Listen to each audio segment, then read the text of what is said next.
So I want to talk about structural versus individual change, which fundamentally, like everybody acknowledges, like we need structural change. We need to change the way that the regulatory agencies are structured so that they have more authority, and that probably like global problems are addressed with institutions that have kind of global authority, so that things like climate change and pandemics aren't dealt with by like regional actors or individual countries, hundreds of which need to make decisions that like are in alignment in order for these problems to be rectified. Not to mention the way that they're dominated by big money and multinational corporations, which operate at a global scale, even as they're regulated at a local one. So I think we can agree, like we need structural change, but like the question is like, how do you actually get there? How do you change things structurally? Because the bitter pill to swallow that I've come to swallow bitterly is there is no structural change without individual change first. And so like if you take a problem like climate change, for instance, or let's talk about climate change. One of the biggest sources of which is factory farming. Not to mention like it is like just like probably the most horrific thing in the world in terms of, I don't know how many animals, but certainly billions each year, probably tens of billions, or like living the most painful, horrific lives, which people know about, but like don't really want to think about. And because if we did think about it, then it would be kind of hard for us to justify our outrage about, this this dog in a hot car that is then hot but not edible, unless you're in other parts of the world where they do eat dogs, which we get mad about when like, oh my God, they eat dogs in China. That's disgusting. Well, as we eat our pigs and cows and other animals, how do we rationalize this? We don't really rationalize it. We don't really think about it because we like how those things taste. And so, but we do acknowledge, because it's like hard not to acknowledge it if you were forced to think about it by YouTubers bringing it up. Ooh, this is kind of a contradiction. I should probably do something about it. And then it's kind of like feels guilty, and then like people might have tried to go vegan and reduce their meat consumption, but it's hard because like we're just grown up like that. And so, but then we say things like, but the real problem is like Tyson Foods, and the real problem is these corporations that are selling us all of these things, even as we consume the products and purchase things on Amazon.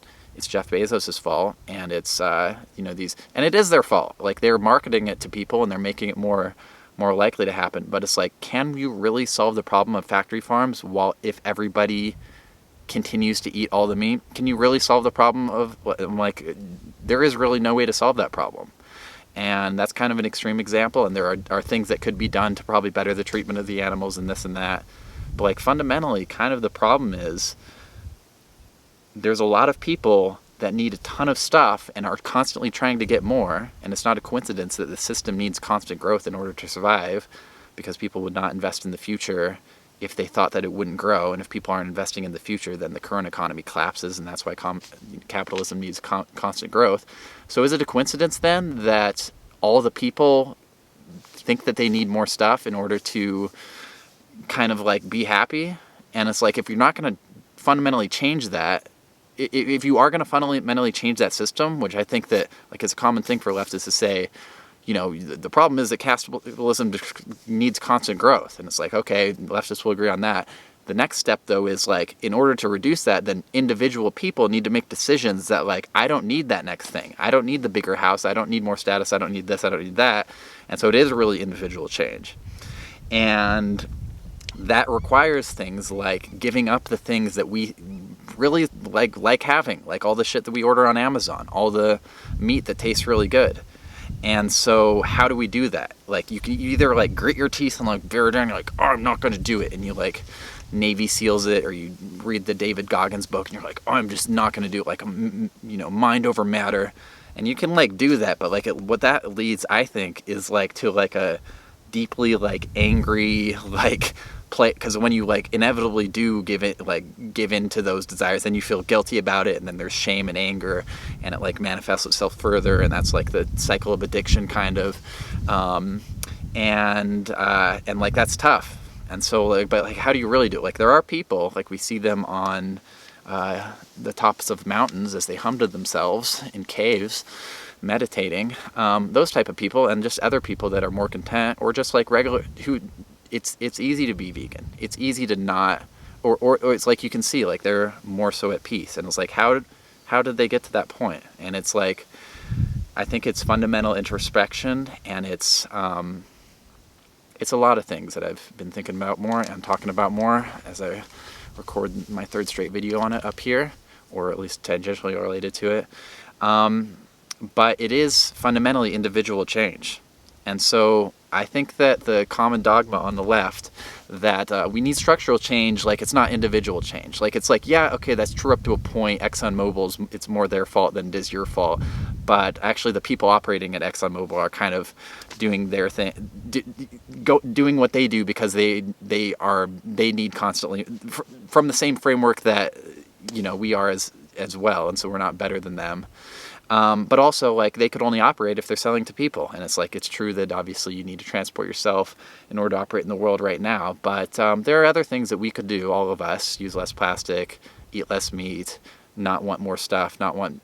I don't know, but that's a heavy lift. And I don't think it's a coincidence that the hard thing ends up, you know, being discounted by the activists, or by, like, the mainstream activists, because it's like, if it was